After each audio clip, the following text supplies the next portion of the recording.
Arus lalu lintas di Jalan Matraman Raya menuju Kampung Melayu pada Selasa pagi tadi sempat mengalami kepadatan. Truk kontainer bernomor polisi B9049CEH tersangkut di kolong perlintasan rel kereta api Gunung Antang, Jakarta Timur. Diduga sopir yang hendak menuju Pelabuhan Tanjung Priuk tidak mengetahui rute serta kondisi jalan, hingga melintasi Jalan Matraman Raya yang perlintasannya tak bisa dilalui kendaraan besar. Alhasil, truk kontainer tersebut tersangkut. Memang si pengemudi ini belum tahu atau belum pernah melintasi di jalur ini, ya. Lanjut, dia juga tidak bisa memperkirakan tingginya kontainer dengan tingginya jembatan Gunung Antang ini. Beratnya muatan kontainer sempat menyulitkan petugas untuk melakukan evakuasi. Evakuasi dilakukan menggunakan kendaraan alat berat kren. Dari Jakarta, Rio Manik melaporkan.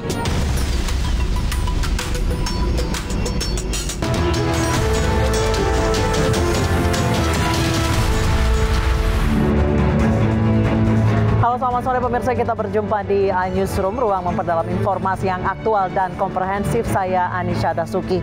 Pemirsa, korban penipuan tiket konser Coldplay siang tadi diperiksa di Bareskrim Mabespori Jakarta.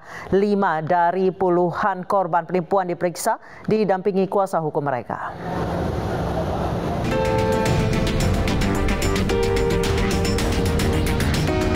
Usai melakukan pelaporan terkait dugaan tindakan penipuan pada Jumat 19 Mei 2023, sejumlah korban penipuan pembelian tiket konser Coldplay menjalani BAP.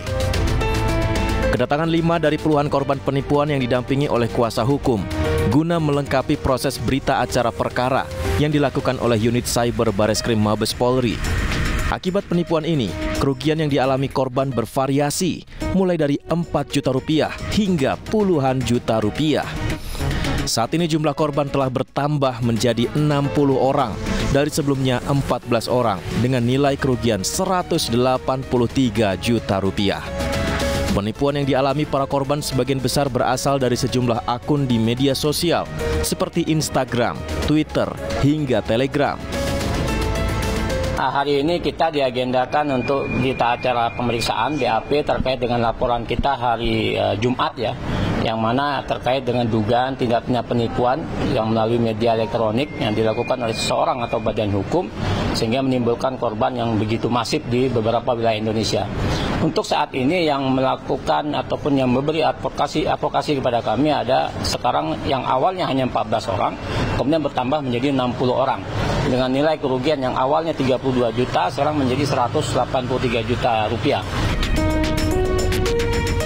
Sebelumnya di Treskrimsus Polda Metro Jaya menetapkan 2 orang yang merupakan pasangan suami istri sebagai tersangka dalam kasus penjualan tiket Coldplay palsu. 2 orang tersangka berinisial ABF dan W diamankan di kawasan Bantul, Yogyakarta. Dari Jakarta, Stephen Patinama Leman, iNews melaporkan. Hiruk-pikuk band asal Inggris Coldplay ternyata bukan hanya tiket war dan penipuan jual beli tiket. Saking berharganya video pasangan pengantin yang menjadikan tiket Coldplay sebagai mas kawin viral di media sosial. Nikahkan dan saya kawinkan anak kandung saya, Anastasia Ayu Widyadana, kepada engkau dengan mas kawin logam mulia 21 gram, seperangkat alat sholat dan tiket Coldplay dibayar tunai. Saya terima nikahnya. Video viral saat pengantin pria bacakan ijab kabul sebuah pernikahan di Bekasi, Jawa Barat akhir pekan kemarin. Selain menyerahkan mas kawin logam mulia 21 gram dan seperangkat alat sholat, pengantin pria bernama Faris Kiap juga memberikan mahar kepada mempelai perempuan Anastasia Ayu Widyadan berupa tiket konser musik Coldplay yang akan manggung di Jakarta pertengahan November nanti di Stadion GBK Jakarta. Saya terima nikahnya dan kawinnya Anastasia Ayu Widyadana binti Ahmad dengan mas kawinnya yang tersebut tunai. Selfie Mandagi, pejabat Pemkot Jakarta Utara yang dicopot dari jabatannya setelah viral flexing jalani pemeriksaan di KPK. Namun saat ditanya tujuannya datang ke KPK, Selfie hanya diam dan langsung menuju mobilnya. Buntut dari pamer harta atau flexing, Selvi Mandagi, Kepala Seksi Peningkatan Kualitas Perumahan dan Kawasan Permukiman Suku Dinas Perumahan Rakyat dan Kawasan Permukiman Jakarta Utara hari ini diperiksa KPK. Sebelumnya Selvi juga telah dicopot dari jabatannya. Sayangnya ketika wartawan bertanya terkait kedatangannya ke KPK, ia hanya diam dan langsung berjalan menuju mobilnya.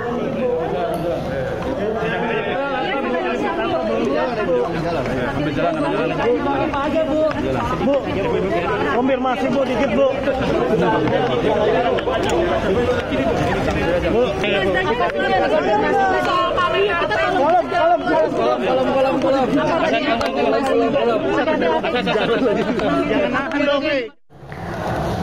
Sebelumnya, Komisi Pemberantasan Korupsi kembali memeriksa Kepala Dinas Kesehatan Provinsi Lampung dan Sekda Provinsi Riau hari Senin kemarin.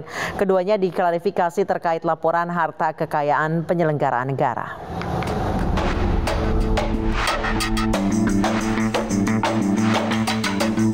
Kadinkes Lampung Rehana Wijayanto tiba di KPK Senin pagi. Rehana datang ke KPK untuk klarifikasi terkait LHKPN miliknya. Usai diperiksa, Rehana bungkam dan tidak berkomentar. Senin kemarin adalah pemeriksaan kedua, sebelumnya Rehana diperiksa pada 8 Mei 2023. Selain Kadinkes Lampung, KPK juga memeriksa Sekretariat Daerah Provinsi Riau, SF Haryanto. SF Haryanto juga diperiksa terkait LHKPN miliknya. LHKPN keduanya diperiksa setelah kedapatan pamer gaya hidup mewah di media sosial. Selain itu, KPK juga memeriksa jabatan Haryanto sebelumnya yang beresiko melakukan pelanggaran sebelum menjabat sebagai Sekda Riau. Dari Jakarta, Galuh Pandu Sutrisno, iNews melaporkan. Pemirsa, ibu 5 anak tersangka kasus penganiayaan di Nia Selatan sudah dibebaskan. Informasi selengkapnya akan kami hadirkan usai jeda, tetap di iNewsroom.